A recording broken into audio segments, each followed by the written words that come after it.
up once again, beautiful listeners? It's your girl, Jaja Tyra, once again, right here in Opinion House Media.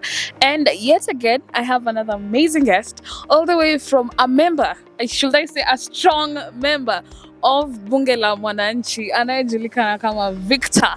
Solomon. Right? Victor Solomon. If you like, you can add the 24/7 freedom fighter.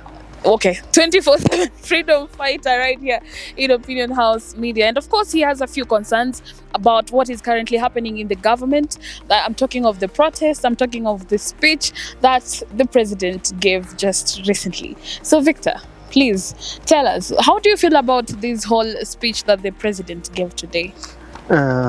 President's speech, especially that of today, was nothing. Yeah. And when I say nothing, it's completely nothing, because Ruto's things are always nothing. All he was saying was only to please the Kenyans and to lower the current political temperatures. Because if he can tell us that he has removed the office of the First Lady, which constitution have that? Office of the wife of the Deputy President, which constitution have that? We are in Kenya. So he only said all these. Ili wa Kenya one, oh, is doing something. But these were just to please us. But the current generation, we are past being pleased. And we don't need to be pleased. We need what we want. And his speech to me is null and void, completely nothing. Nothing. Yeah. So he also mentioned that members of the cabinet, or other people in office that who are above 60 years old, should be out of office. Maybe what would you say about that? That would be better. Only and only if he'll act on that. But if he's saying that to please us, because all he does better is only to please us. But if he'll mean it, let him do that with immediate effect. And that should not even be announced.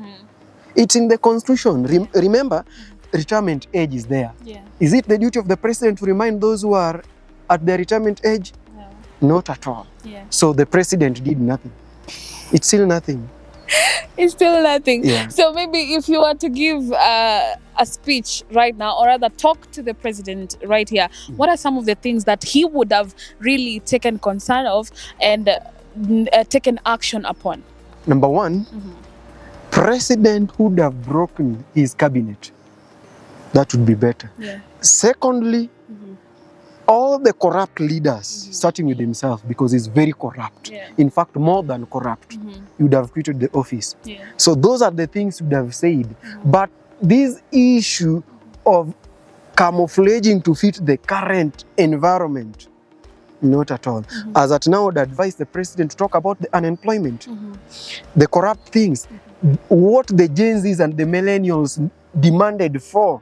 Because telling us he ameangusha finance bill is nothing. Because we automatically knew he would angeiangusha. Because we demanded, it was our constitutional right. We went to the street, we demanded for it. Na kama angeipitisha forcefully, I'm sorry, Kenya ingekuwa kwa moto. Ingekuwa. But being that he's addressing non-issues which we never demanded, we want him to dissolve completely. Not even to reorganize the cabinet. Corrupt people like Linturi, you still say will do things. Reducing the transport cost, reducing foreign travels. For what reason? And what are they even traveling for? The best president would have done today is the solution of the cabinet, firing the corrupt leaders. Those who he said that have reached the retirement age, he would have said, wameenda nyumbani leo. See, using the word should, meaning that is even begging them, because that's a polite language. He should command that they are going home now. They pack their things and go. The younger generation to take the offices. What do we need? Because in Kenya is a very funny country. And let me tell you why Kenya is a very funny country.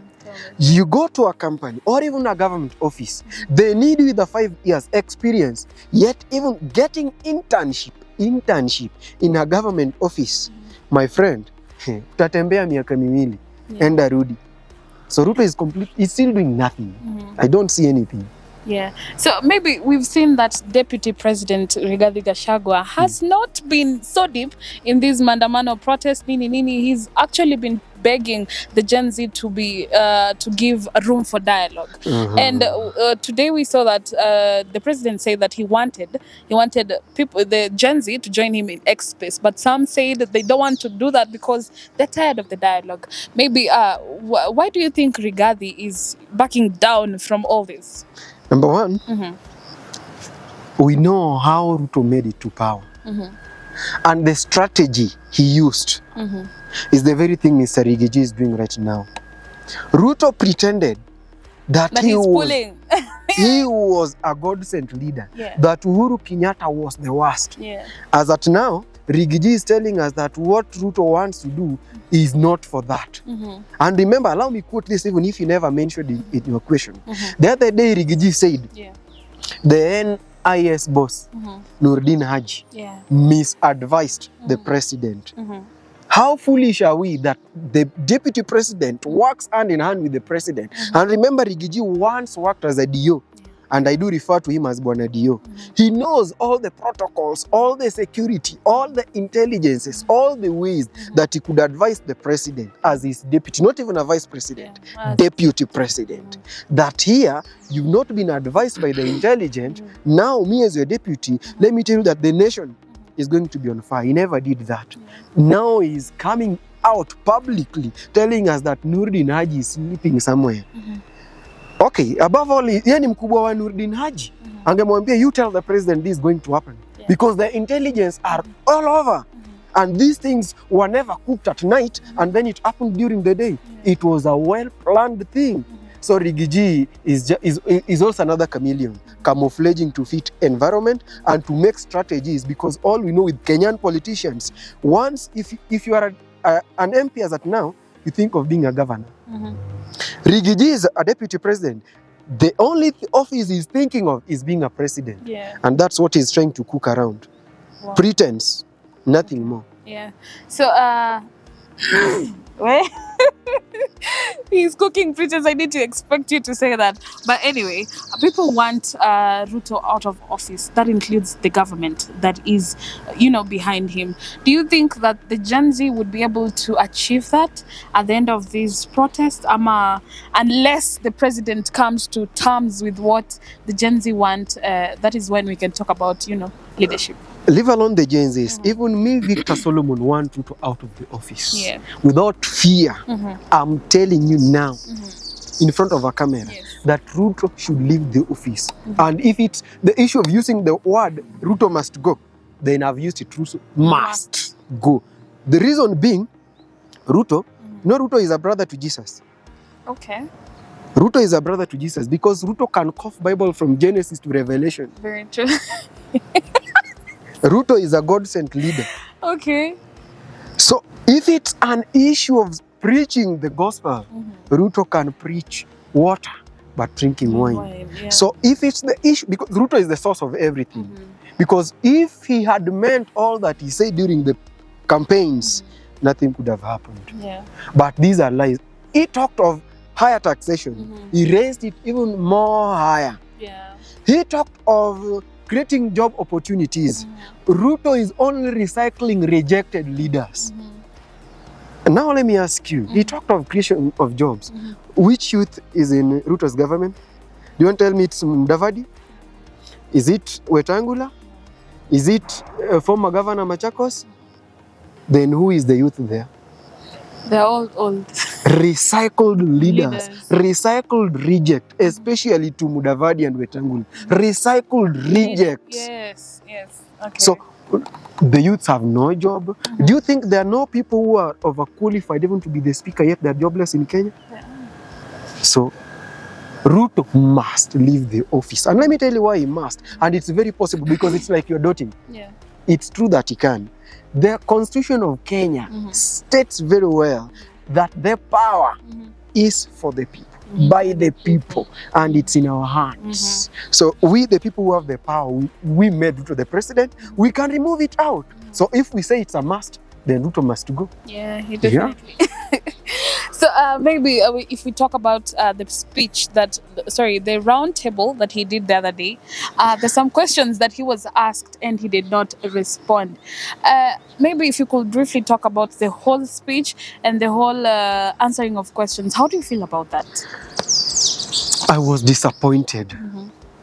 And I don't want even to touch the whole speech. There was one question he was asked by Linus Kaikai. I can remember very well.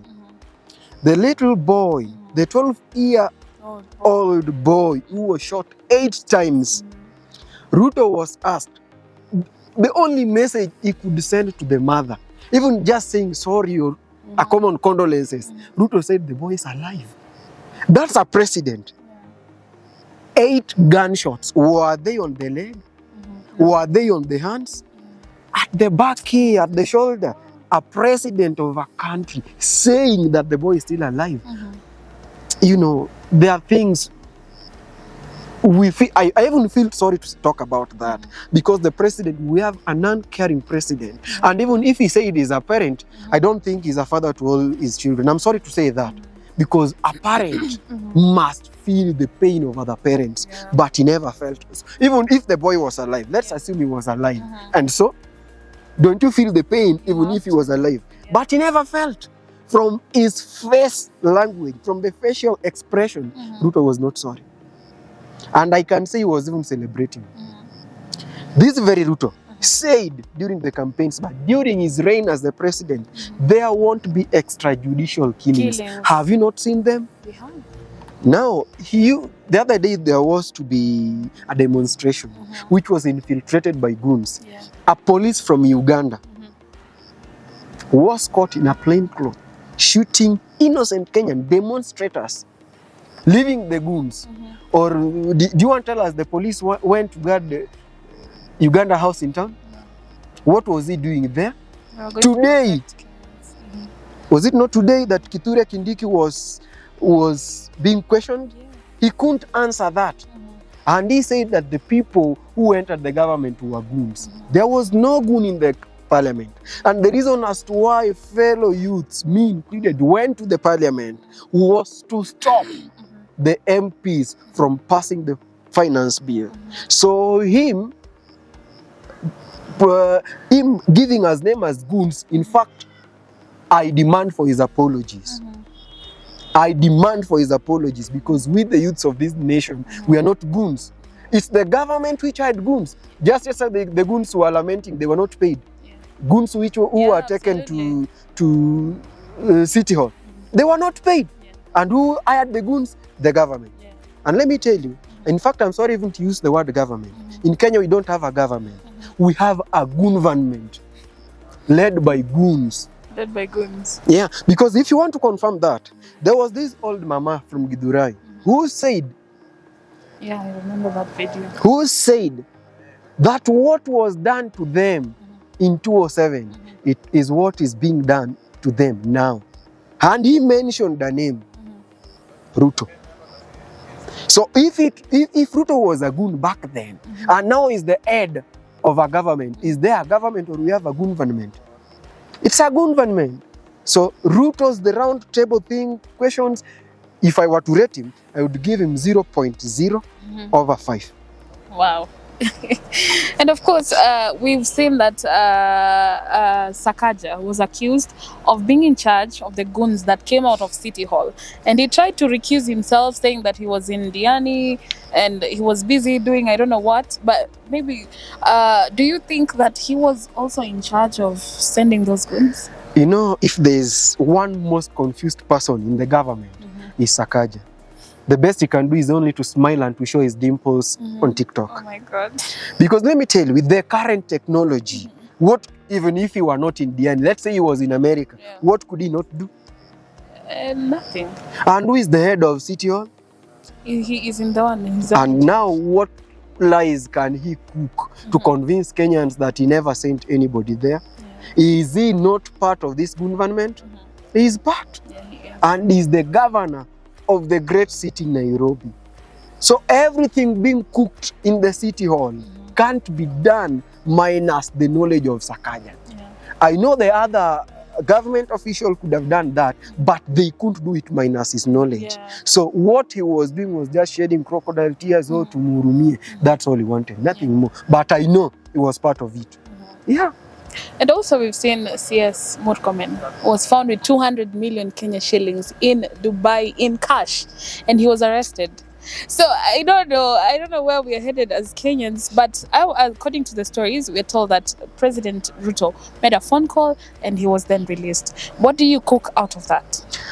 Number one, anyone who supports a thief is a thief. If Ruto made a phone call to release Murkomen with money, what, 200 million, that's not a small money. That's money, even if you give me today, I will eat it with all my seeds. Yeah. So Ruto making a call for him to be released is a complete show that Ruto is supporting stealing. And why would Murkomen carry that amount in cash?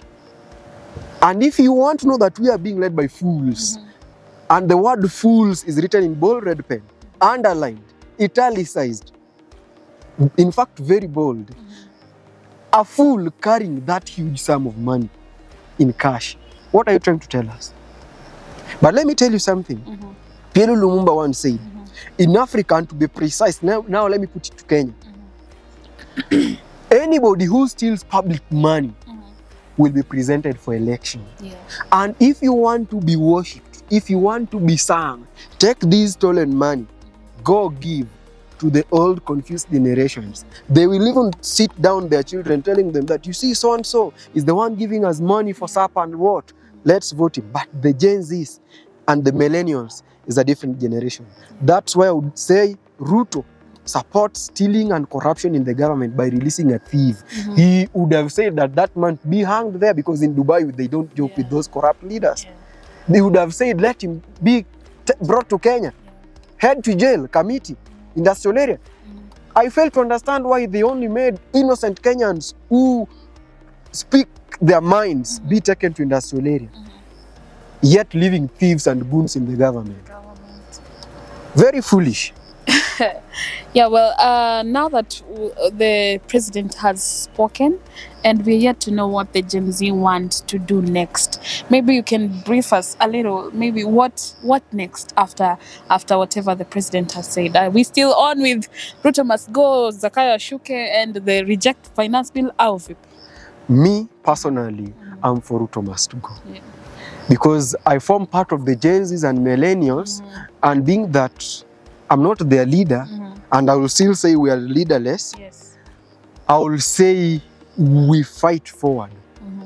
We move forward with all that we need. Because if we step down, Ruto will redo all that we have undone. So we should continue fighting so that we liberate our nation. This is the third liberation of this nation. And let me tell you something. Waswahili husema, ili kizuri kitendeke, ili chema kitendeke, kibaya lazima kitendeke. For the first liberation of this country, our forefathers fought. They lost their lives. Properties were destroyed. We got our first liberation. For the second liberation of this great nation, lives were lost. Properties were destroyed. For the third liberation of this country, and I'm sorry, and my brother Rex Masai was being buried today, may his soul rest in peace. Lives have been lost. I don't pray for more lives to be lost. And if it happens that other lives must be lost, but our children, our future, the future generation must have a better life. And let me tell you another thing. Why I don't agree with the Gachagwa's thing. He said he's a son of Mau Mau. Mau Mau fought for the liberation of this country. And what they were fighting for was the better life for their sons and daughters. That's Wakina Rigathi Gachagua. Wakina Rigathi Gachagua, let me say they fought for the second liberation. And what they got most is stealing from the government. So the generation of Mau Mau ended there. And the current generation is the great-grandsons of Mau Mau grandsons of Mau Mau and their great granddaughters. We need a better life. We need a country we can be proud of. We just don't need a country where if you go anywhere. Like some days back, I happened to find myself in Uganda. Oh, you are from Kenya? Yes. The corrupt country. So just imagine. Yeah, we've been termed as corrupt. Anybody from Kenya is a thief. Even the innocent Solomon who have stolen not even an egg. So our leaders, the likes of Ruto, Gachagua, have tarnished our name. Yeah, they have. And it's we, the Gen Zs, marching forward to cleanse our nation so that we get a better future for our children. Because we are not fighting for ourselves. Our generation will come to end in the next 20 years. But who will we leave the nation to? Our children. Nothing more. So maybe one word to the Kenyans out there that are really struggling and fighting for rejecting the finance bill and fighting for Ruto to be out of office. My dear fellow Kenyans, the last word I would like to tell you is we continue pedaling on harder because nothing good comes with ease. We must fight for everything so that we liberate our nation. Without us, nobody will come to save us. Without us, nobody will come to our rescue. So dear Kenyans and dear Gen Zs and the millennials, let's fight on harder. Let's fight to save our nation. For the time is now. If we procrastinate, we have Judases amidst us, but we are the Jesuses. We have to bring salvation to this country, and it's a must. Thank you very much. Thank you, guys. Well, of course, that's what we had prepared for you right here in Opinion House Media. Please be sure to keep it locked right here, and big up to my amazing super director. As you know him very well, he's known as Mukaman. Till next time, guys, it's a goodbye from me. You can call me Jojo Tire.